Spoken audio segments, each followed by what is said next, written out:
हे बघा मित्रांनो, लहान मुलांच्या जेव्हा आपण परिसर अभ्यास शिकवतो तेव्हा त्यांना फक्त पाठांतर करून चालत नाही. त्यांच्यामध्ये काही प्रोसेस स्किल म्हणजेच प्रक्रिया कौशल्य विकसित करावे लागतात. हे तर तुम्हाला माहितीच आहे. मग ती एकूण 12 आहेत. त्याच्यापैकी आपण एका उदाहरणाने समजून घेऊया. हे बघा हां. समजा मुलांना आपण वनस्पती, झाडे हा टॉपिक शिकवत असेल तर अवलोकन करणे म्हणजे हे पहिली स्टेप आहे. आधी मुले बागेत जाऊन झाडे, त्यांची पाने, फुले काळजीपूर्वक पाहतात. त्यासोबत ओळखणे.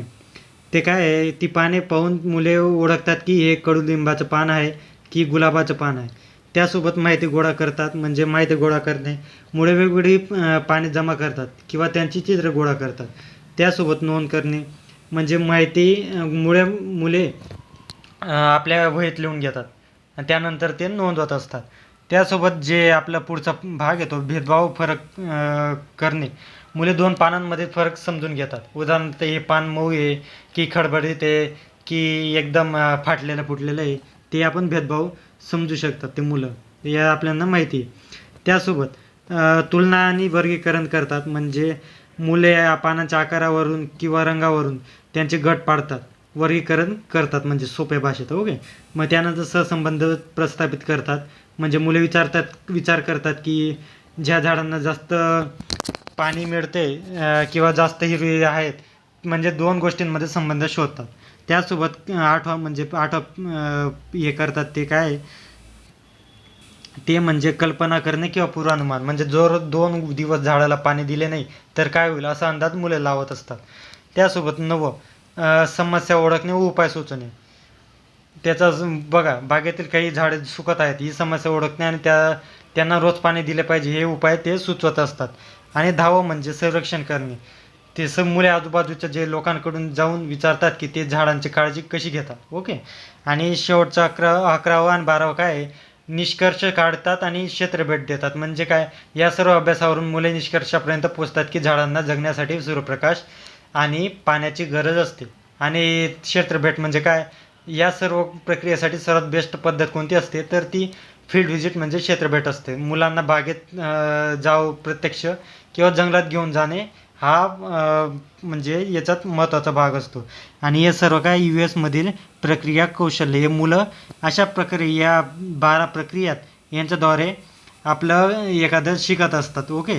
प्रक्रिया कौशल्य शिकत असतात, प्रोसेस स्किल शिकत असतात. कशाप्रकारे, अवलोकन करणे, त्यासोबत ओळखणे, माहिती गोळा करणे, नोंद करणे, भेदभाव करणे, तुलना आणि वर्गीकरण, सहसंबंध प्रस्थापित करणे, कल्पना करणे, समस्या ओळखणे व उपाय सुचवणे, सर्वेक्षण करणे, निष्कर्ष काढणे आणि त्यासोबत ते क्षेत्रभेट करून त्यांच्यावर हे सर्व डिटेल माहिती ते घेत असतात. आता पुढे बघून घेऊया आपण. ते म्हणजे US मध्ये मूल्यांकन असेसमेंट.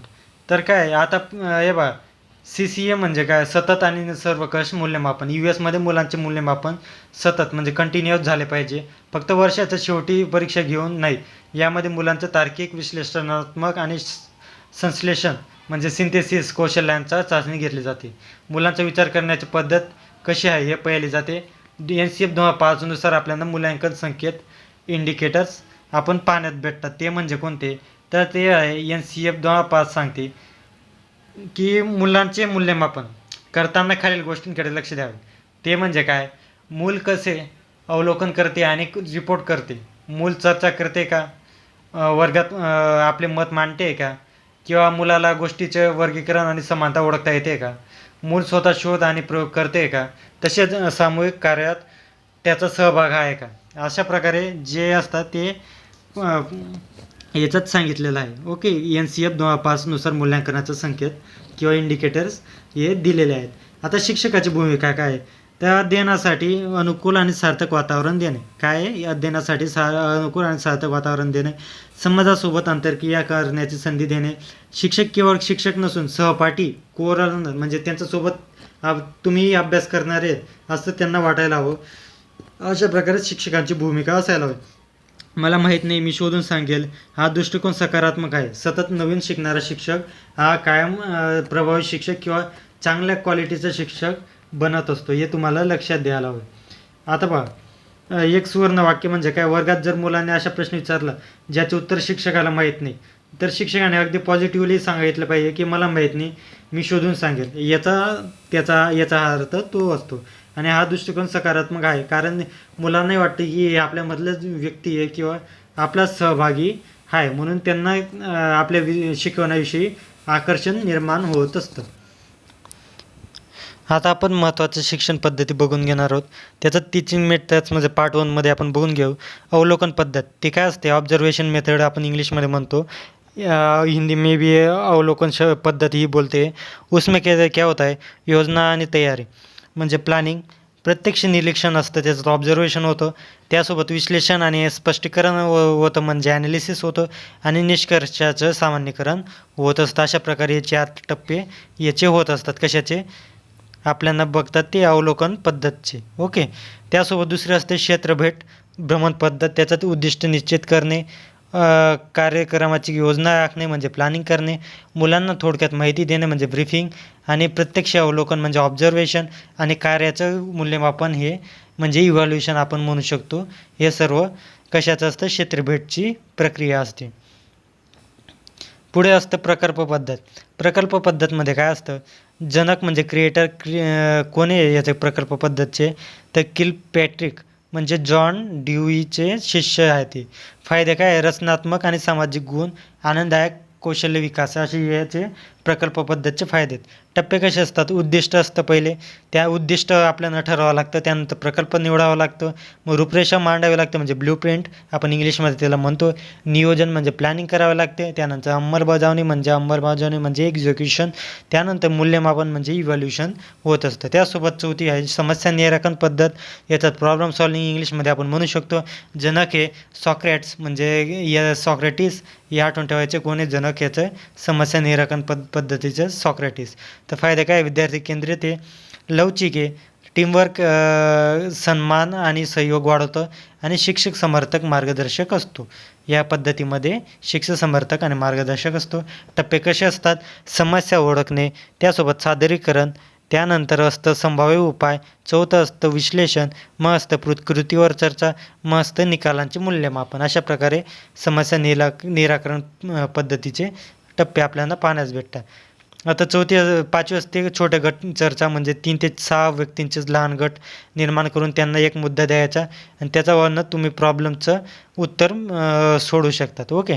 त्यासोबत प्रदर्शन म्हणजे काय, थेट डेमो देऊन त्यांना रट्टा मारण्यावर भर नाही, तर डेमो म्हणजे प्रॅक्टिकल करून दाखवायचं, त्याचं प्रदर्शन आपण डेमॉन्स्ट्रेशन मेथड आपण म्हणू शकतो. ओके, समजलं असेल तुम्हाला. याचे टप्पे तुम्ही वाचून घ्या, की योजना तयारी करणे, विषय सादरीकरण, साहित्य मांडणे, प्रयोग करून दाखवणे, परिणाम दाखवणे आणि परिणाम लिहिणे. तुम्हाला प्रयोग म्हणजे प्रॅक्टिकल करून दाखवायचं असतं, ही अशी असते. याच्यात असतं टीपॅक, मॉडेल, तंत्रज्ञान आणि शिक्षणशास्त्राचं संगम. टीपॅक म्हणजे काय, technology, pedagogical and content knowledge. याचा अर्थ काय असतो टीपॅकचा, technology, pedagogical and content knowledge. याचा अर्थ तुम्हाला समजला. आता भारताचा ICT म्हणजे इन्फॉर्मेशन अँड कम्युनिकेशन टेक्नॉलॉजी काय आहे, राजीव गांधी यांच्या काळात सुरुवात झाली आहे. 1984 ते 85मध्ये NCERTने क्लास प्रोजेक्ट सुरू केला, computer literacy and studied in school. Okay.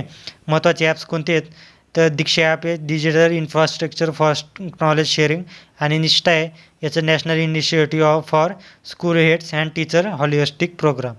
Okay. तो आता पुढे बघून घेऊया, ते म्हणजे मूल्यमापनाची साधने कोणते आहेत. पोर्टफोलिओ असतो, त्याच्यात विशिष्ट कालावधीतील मुलांच्या कार्याचा बेस्ट वर्क संग्रह केला जातो. मुलांची प्रगती, विकास, कौशल्य आणि सर्जनशीलता दर्शवतो. क्षमतेचा आणि सुधारणेचा व्यापक अहवाल देतो, आणि शिकण्याच्या प्रवासाचा प्रतिबिंब पालक आणि शिक्षकांसोबत शेअर करण्यासाठी उपयुक्त हा पोर्टफोलिओ असतो. आता उपाख्यात्मक नोंद म्हणजे अनेक टॉटर नोंद रेकॉर्ड आपण काय म्हणू शकतो, त्या वर्गातील प्रत्यक्ष घटनाचे संक्षिप्त वर्णन, मुलांचे वर्तन, आणि एक आपण खोडू देऊन घेऊया, मुलांचे वर्तन आणि सकारात्मक, पॉझिटिव्ह किंवा निगेटिव्ह मुद्दे अधोरेखित करते, आणि त्याच्यासोबत विशिष्ट प्रसंगावर आधारित त्वरित वास्तविक नोंद येतं सांगितलं जात असते. कोणत्यामध्ये, उपाख्यात्मक नोंदमध्ये. ओके. आता SE मॉडेल काय, हा कोणाचा आहे, डॉक्टर रॉजर जे डॉक्टर रॉजर बायबी म्हणजे डॉक्टर रॉजर बायबी हे आठवून ठेवायचे. एसी मॉडेल आहे यांचं. याच्यात कोणते 5 ई आहेत हे लक्षात ठेवायचे. तुम्हाला विचारलं जाईल 5 ईचं व्याख्या काय, तर पहिल्यामध्ये असतं एंगेज. त्यांचं क्रम बी विचारलं जातील बरं. याचं क्रम मला पण विचारले गेले ते, तुम्हाला पण विचारले जातील. पहिल्यामध्ये असतं ईचा अर्थ असतो एलिंगेज म्हणजे संलग्न, आवड निर्माण करणे किंवा सृजनशील वाढवणे, प्रश्न विचारणे. दुसरं असतं एक्सप्लोर म्हणजे तुम्हाला माहितीच आहे समस्याचा संभाव्य उपाय शोधणे. तिसरं नंबरचं असतं एक्सप्लेन म्हणजे समस्याचं एखाद्या विद्यार्थ्यांना विषय समजल्याची खात्री करून घेणे. चौथं असतं इलॅबोरेट म्हणजे विस्तार करणे. नवीन परिस्थितीत संकल्पनेचा कॉन्सेप्टचा प्रत्यक्ष वापर करणे. आणि 5वं असतं इव्हॅल्युएट म्हणजे मूल्यांकन करणे. म्हणजे प्रत्येक विद्यार्थ्याच्या आकलनाची अचूक मूल्यमापन करायची असते. याच्याद्वारे तुम्ही त्याचं मूल्यमापन करू शकतो. अशा प्रकारे आपल्याला हा टॉपिक झालेला आहे. असेच मी पुढचे लेक्चर अपलोड करणार आहे. त्यासाठी लाईक करा, सबस्क्राईब करा, शेअर करा. भेटूया पुढच्या व्हिडिओमध्ये.